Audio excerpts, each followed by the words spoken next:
So kitchen. Alarm for change. Alarm for change. Alarm for change. Máscara sem bombom. Juice. Risla, máscara sem. Dribble. Moza muita noise mpase chimumanzi. Iwe, ndakanita ndotobva kubasa izvozvi. Kuiwe imbotudza uzvo. Chii? Ana Juice, zvamakuita izvi. Chii? Kuda kuona wakamira pane ex yako yekuchikorema, hanzi. Oh, that guy.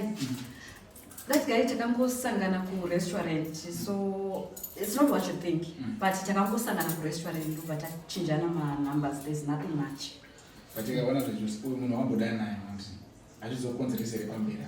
Mutamabodana naye. Kana, it's just a male friend. Because hanzi muzive nzira yeparwara ndomufambi wake. Saka haazoda kudzoka futi nebanzira pakangofamba napo. Zvakazokonzeresa kuti chi baba tadiwa zvona. I don't think so. Atidi izvi zvinozonetsa. Fuma pagadzirisa ipapo. It's just a male friend. You see that guy? That guy is just Oh, never in spirit and in human. Apa mara uita friendship nemunhu wakambodana naye. Ex wako. But hazvina kana basa. Plus murume wangu haambobva akazviziva. Alright. Haambobva akazviziva. It's just nothing. That you can make you see what you don't see. That you can make you better again. If you believe, just wave your hand. Naiwe Melo. Ndiripo waswere. Ndiripo. Kubasa kwako kuripo. Watibikira iko nhasi naye Melo. Sadza nespinach. Yo. Never since you amaze me. Zvinonaka kanhasi. Yo. Alright, panguva vanhu vachinditsvaga here. Anangona baba John achingodarika chete. Kwakanaka here tasvika muchiita dzimwe dzenyu dzedzi. Moza mungozivawo zvenyu zvinongoitika kuti unongombofarisawo. Mwari, zvakaoma sikana. Alright. Ko baba Jita havana kuuya? Havasati vasvika. Alright. Ndoda kumbogara pasi undipawo mvura. Undipawo mvura. Ndine ndaneta, ndasweta. Ndasweta zvisingamboita.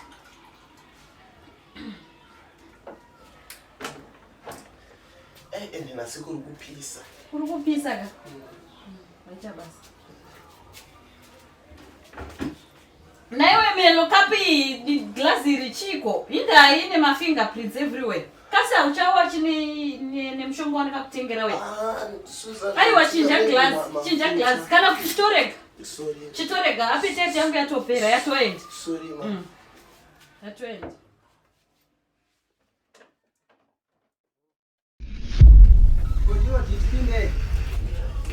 Sisi murai. Bobo hai. Mabatwani moka. Hapana pressure. Itai basa, hapana pressure. Mom's right. Ndiri bo, ndiri. Kunaka kwako. Hapana azowana mukadzi. Hapa. Shakudze, sizwa watonifangira bo. Sizwa wakatotenga zvese zvana chisikadzira papa nezvimwe zvazvo. Zvaenda so mari yacho ndikuiwana inozopinda mangu. Kana uchiwo kati ndezvipi bose ndiri busy. Noma zvakawanda zvinhu. Ndawana kufunga. Ichi project yawanga uchiita gara zvine. Ndezvazvo ndachiziita zvema arts and craft zvazvo. That project. Wow. That means you celebration. I did celebration nekazvinhu. Zvanhasi takucelebrate baba nsaka vanondipa yangu huku ndega ne. Ndichakuitira isisa hapana pressure. Ane mashandiro ako ndichazowedzera nepay yako. Salary yangu. Maita basa baba. Hapana chakaipa ipapo. Ndichazofarisa kuna madhama. Otherwise bo. Ndiribo. Ndika. Ndiribo. Ndatongosvika zvangu ndichibva kubasa. Kubasa? Ndatongosvika straight and yo hazvo ndazosangana nazvo ende Melo azondipa glazi rine tsvina.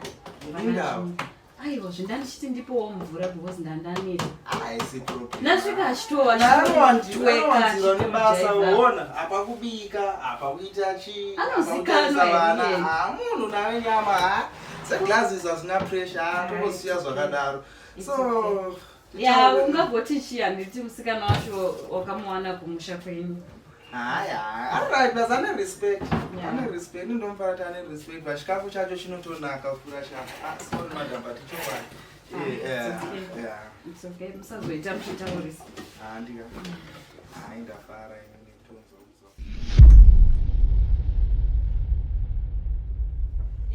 pane email yandiri kuona apa ndanonoka wakutoenda kumeeting kumeeting meeting iya ndayambopodza iyoyo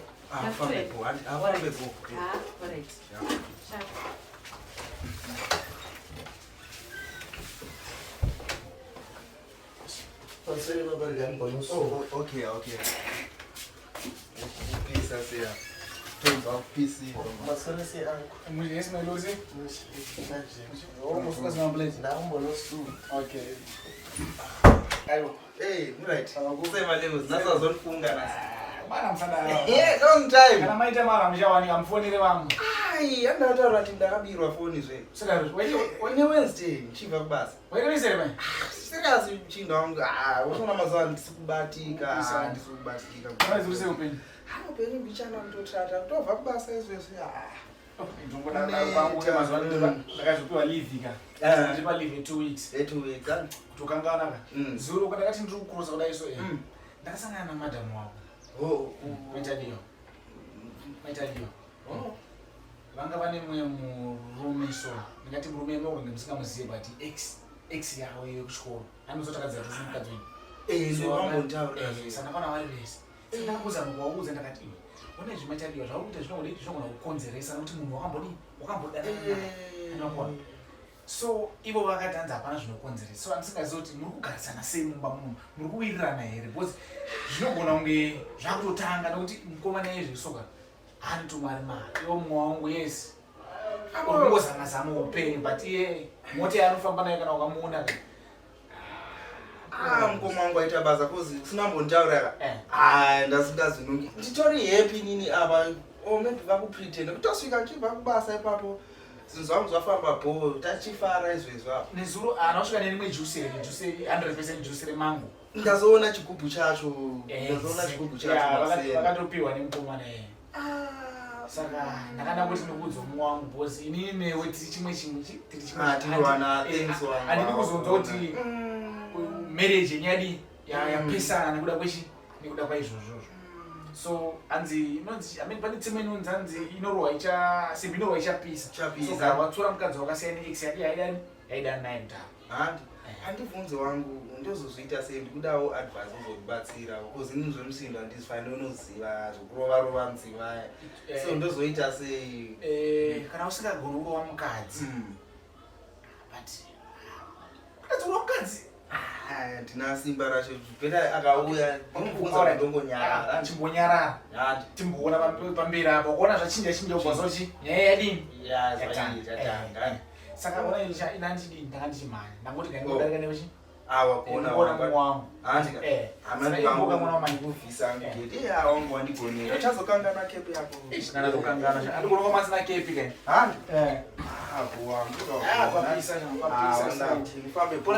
nyauta foni wangu ibwayo satya zvinoita zvozoita nevakadzi so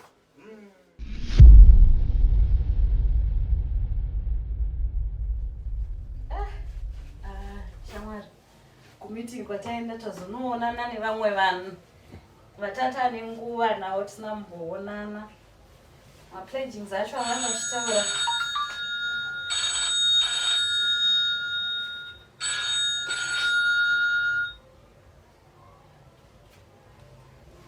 ndanongafona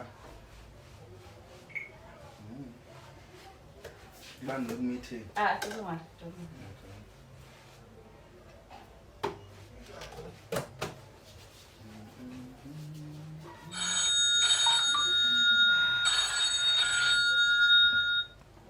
ndiana kufona